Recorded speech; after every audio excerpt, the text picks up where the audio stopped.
Hello दोस्तों, स्वागत है आपका जूस पर। आज हम पढ़ने जा रहे हैं यूरोप में राष्ट्रवाद का उदय पाठ का पार्ट 2, फ्रांसीसी क्रांति और राष्ट्र का विचार। तो चलिए शुरू करते हैं। राष्ट्रवाद की पहली अभिव्यक्ति 1789 में फ्रांसीसी क्रांति के साथ हुई। 1789 की क्रांति से पहले फ्रांस पर एक निरंकुश राजा लुई 16वें का शासन था। फ्रांसीसी क्रांति से जो बदलाव हुए उससे सत्ता राजतंत्र से निकलकर फ्रांसीसी नागरिकों के समूह में हस्तांतरित हो गई। आपको याद होगा कि फ्रांस में लुई 16वें का शासन था और फ्रांसीसी समाज 3 एस्टेट्स में बटा हुआ था, जिसमें पहला एस्टेट्स जो था वो पादरी वर्ग का था, दूसरे में कुलीन वर्ग आते थे और तीसरे एस्टेट्स में सामान्य वर्ग के लोग थे, जिसमें बड़े व्यापारी से लेकर मजदूर नौकर तक आते थे। इसी तीसरे वर्ग ने ही क्रांति की और इसी वर्ग के पास सत्ता आ गई। इसी क्रांति करने वाले क्रांतिकारियों ने घोषणा की कि अब लोगों द्वारा राष्ट्र का गठन होगा, लोग ही उसका भाग्य तय करेंगे। जब क्रांतिकारियों ने यह घोषणा कर दी कि फ्रांसीसी लोग ही फ्रांस का भाग्य तय करेंगे, अब इसके लिए लोगों के बीच सामूहिक पहचान की भावना पैदा करना उनके लिए बहुत ज़रूरी हो गया। इसीलिए लोगों के बीच सामूहिक पहचान की भावना पैदा करने के लिए फ्रांसीसी क्रांतिकारियों ने अनेक कदम उठाए, जैसे कि पितृभूमि ला पात्रिये और नागरिक ले चितोयन जैसे विचारों को बढ़ावा दिया गया, जिससे संयुक्त समुदाय के विचार को बल मिले और जिसे एक संविधान के अंतर्गत समान अधिकार प्राप्त थे। इसका मतलब यह हुआ कि उन्होंने जो है लोगों के बीच में ये भावना, ये विचार को जो है बढ़ावा दिया कि ये जो देश है ये हमारे पूर्वजों का है, हमारे हमारे जो पूर्वजों की मातृ या पितृभूमि है और हम इस देश के नागरिक हैं और हम एक ही जो है, हम सब एक हैं। इस तरह के विचार को उन्होंने बढ़ावा दिया, जिससे एक संविधान के अंतर्गत समान अधिकार प्राप्त थे।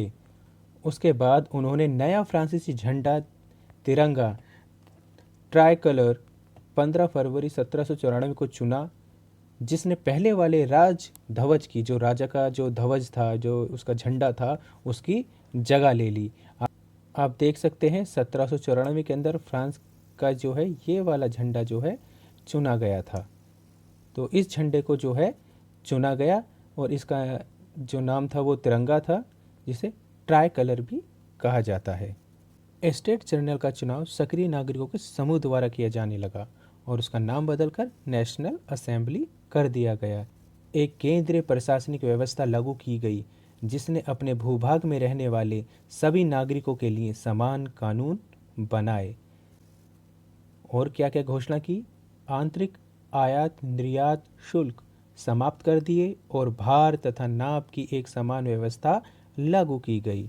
नई स्तुतियाँ मतलब भजन रची गई, शब्दें ली गई, शहीदों का गुणगान हुआ और यह सब राष्ट्र के नाम पर हुआ। मतलब कि नए नए जो है भजन जो है रचे गए, शब्दें ली गई कि हम अपने देश के लिए ये करेंगे, और जो इस क्रांति के अंदर जो क्रांतिकारी शहीद हुए थे उनका जो है गुणगान किया गया और ये सब का सब जो है राष्ट्र के नाम पर हुआ। उसके बाद क्या होता है? क्षेत्रीय बोलियों को हतोत्साहित किया गया, मतलब उनको बढ़ावा नहीं दिया गया, और फ्रेंच भाषा जैसी बोली और लिखी जाती थी वही राष्ट्र की भाषा बन गई। क्रांतिकारियों की घोषणा।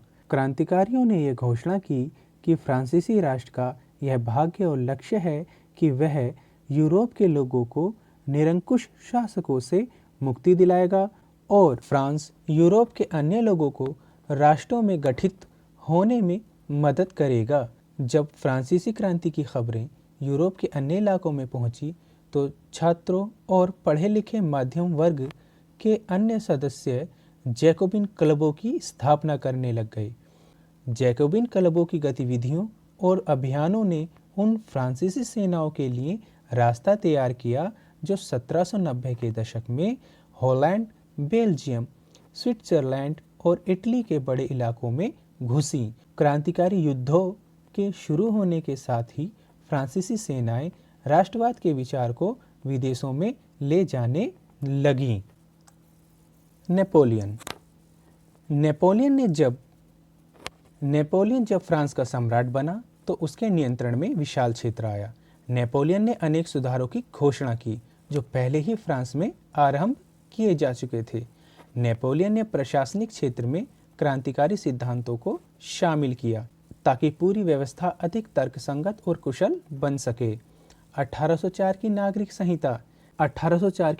संहिता नियम संग्रह, जो नेपोलियन की संहिता के नाम से जानी जाती है, से नेपोलियन ने अनेक बदलाव किए, जैसे जन्म पर आधारित विशेष अधिकारों को समाप्त कर दिया गया, कानून के समक्ष बराबरी और संपत्ति के अधिकार को सुरक्षित बनाया,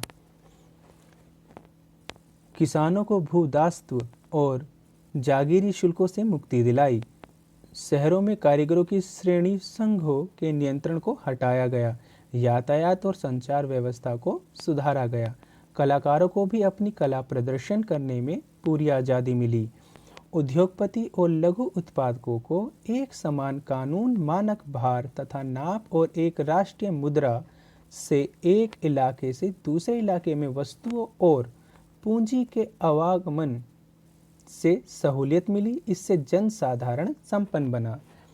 फ्रांसीसी शासन के प्रति लोगों की प्रतिक्रिया। नेपोलियन द्वारा जीते हुए इलाकों में स्थानीय लोगों की फ्रांसीसी शासन के प्रति मिलीजुली प्रतिक्रियाएं थीं।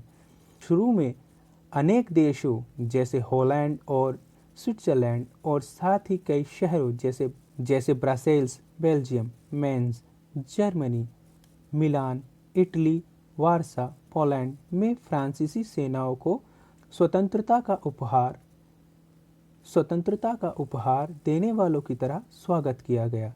लेकिन जल्द ही लोगों का ये उत्साह दुश्मनी में बदल गया, क्योंकि लोगों को ये समझ में आ गया कि नेपोलियन की प्रशासनिक प्रणाली स्वतंत्रता प्रदान करने वाली नहीं है, जिसका कारण बढ़े हुए कर, सेंसरशिप और संपूर्ण यूरोप को जीतने की चाह, जिसके लिए जबरन भर्ती से हो रहे नुकसान प्रशासनिक परिवर्तनों से मिले फायदों से कहीं ज़्यादा नज़र आ रहे थे। यह बेल्जियम का मैप है और इसके अंदर ब्रुसेल्स आप देख सकते हैं कहाँ पर है। यह पोलैंड का मैप है और आप यहाँ पे वारसा देख सकते हैं। यह इटली का मैप है और यहाँ पर आप मिलान देख सकते हैं। यह जर्मनी का मैप है और आप यहाँ पे मेंस देख सकते हैं। वीडियो देखने के लिए आपका धन्यवाद। अगर वीडियो पसंद आए तो इसको लाइक करें और हमारे चैनल को सब्सक्राइब करें। धन्यवाद।